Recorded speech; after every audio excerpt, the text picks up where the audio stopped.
Welcome to Comics on a Pyre, a channel to have a meaningful conversation over movies, life, books, and shows, and maybe just a spot to spend time BSing over comics. If you like your entertainment with a bit of substance, then you, my vagabond friend, have come to the right tavern. Tether your horse by the post and come right on in and warm yourself by the fire. Tap that subscribe button, and for the next few minutes, my fellow George Carlin reprobate, lend me your ear.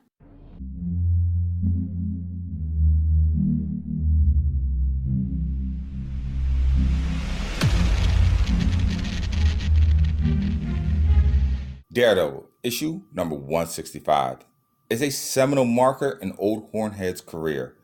Not only is it the first and I believe the only time he has fought the dreaded Spider-Man foe Otto Octavius, aka Dr. Octopus, it marks the first issue where the famed writer and artist Frank Miller starts to creep into the writing position of Daredevil, the man without fear, thus beginning to craft him into the hero that we all revere today.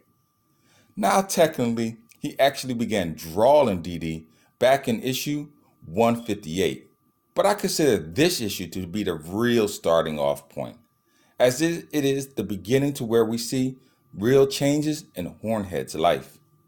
Black Widow, Natasha Romanoff, once a long-time consistent character and love interest in the series, leaves the run, no longer being shown consistently in the issues. And then, with her absence, the series starts to take a more darker undertone, which can be applied to Frank's run as a whole. But for this video, I want to stick with just one single issue. Starting out with a dramatic splash page, DD is seen running along a tightrope, an electrical wire, supposedly miles high above New York City. It's nighttime, and the city is alive. Legions of citizens mill about below his swiftly moving feet, unaware high above of their crimson guardian. The countenance of his face is cool and reserved. It shows all the emotions of a man focused on the mission at hand, not one of whose every step can spell his own downfall. If only he were to miscalculate his footwork for just a centimeter of an inch. His destination is Josie's Bar and Grill, a tough tavern located in Hell's Kitchen, a place where the seediest of New York's underworld come together to meet in clandestine rooms and liquor-filled halls. But tonight, of all nights, it is occupied by three of their worst patrons. But only one of them is the blind vigilante's concern. Joseph Wall-Eyed Pike, a second-rate, second-story operator, numbers runner, an occasional pool hustler. Matt's hope is to rattle the cage, perturb him, confuse him into making mistakes, therefore make him do things that under normal circumstances he would never do. I think Sun Tzu said it best: splash the water to disturb the fish.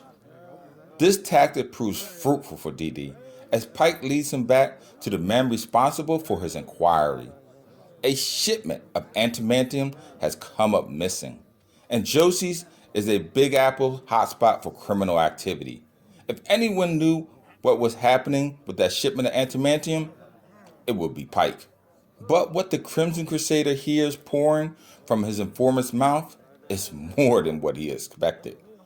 The recipient of the stolen merchandise is the property of Glen Industries. Instantly, as DD sprints across the city rooftops, visions of his once girlfriend Heather Glenn flashes across his mind. A few issues ago, Maxwell Glenn, Heather's father, was accused of fraud by no other than Matt Murdock, attorney for hire. With his cross-examination, Maxwell was tried, convicted, and sentenced to prison. Unable to bear the embarrassment of his sentence, Maxwell committed suicide in his cell. It was only shortly after that Matt found out that Maxwell would have never committed these crimes of his own volition. For it was under the control of the Purple Man that Maxwell committed these crimes. But by that time, it was too late. Daredevil could not prove him innocent without revealing to the world that the blind attorney Matt Murdock was in fact Daredevil. After Maxwell's demise, Heather could never in her heart forgive Matt and blamed him for her father's death, forever causing a schism in their relationship. It was not until the revelation, revealing the suspects in this crime, that Matt had built up enough courage to see her again. But the outcome of this act of confession was never truly in doubt. Daredevil leaves through the same egress from which he came. But it is not until later that night, when cooler heads prevail, that Heather, under the cover of darkness, goes through top secret Glen Industry files. But the information she finds proves both shocking and a bit too late. For before she can process the information, she is lifted up and entangled in metal coils. It is not until later, when Matt, while relaxing at home with Natasha Romanoff, receives a call, disclosing to him that Heather has gone missing. Natasha, eager to help and to answer the call, jumps to action, but Matt tells her that it is something that he must do alone. She is hurt by his rejection, but understands where Matt's love truly lies. Even though she has taken him into her bosom, deep down a woman knows for who a man truly longs for. With a tempered heart, the Black Widow lets the focus of her love go out into the night alone, knowing not whether he will succeed in his task. The focus of Matt's affection would never be hers, not like it ever truly was. And it is here, under the cover of the shrouded fog, located on an isolated New Jersey wharf, where Dee Dee meets the true recipient of the adamantium steel, the dreaded Dr. Octopus.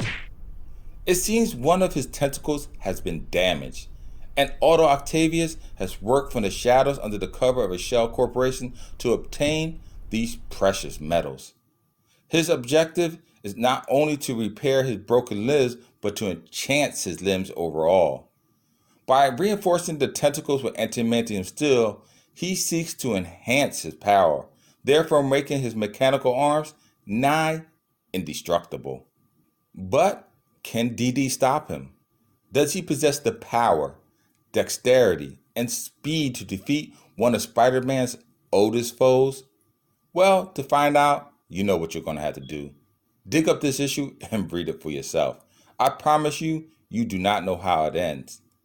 But before you do, without spoiling the plot of this issue, I found a few things interesting and would like to share them with you. 1. I like how this story deals with the circumstances that happened in a Spider-Man story previously. It makes the whole Marvel world feel more connected and intertwined, as though what happens in each title matters to the outcome of the others. 2. We learn from the tale of Dr. Octopus that when his mechanical arms are damaged, he feels it, as if they were his real-life limbs that he was born with. I found that very interesting. 3rd, also, when Otto is unable or unconscious, his limbs work of their own volition, with them always having the agenda of protecting the doctor and leading him away from danger. If I had piqued your interest, by all means pick up this issue, as the final fight scene between the two adversaries was truly, in my opinion, remarkable, and I think it won't disappoint. Well, I think I've said enough. If you like what you have seen, then check out my YouTube channel, Comics on the Pyre, for other clips like it. While there, make sure to tap on that bell icon to be notified when the next video drops. But in the interim, as always, until then, keep reading, my friends.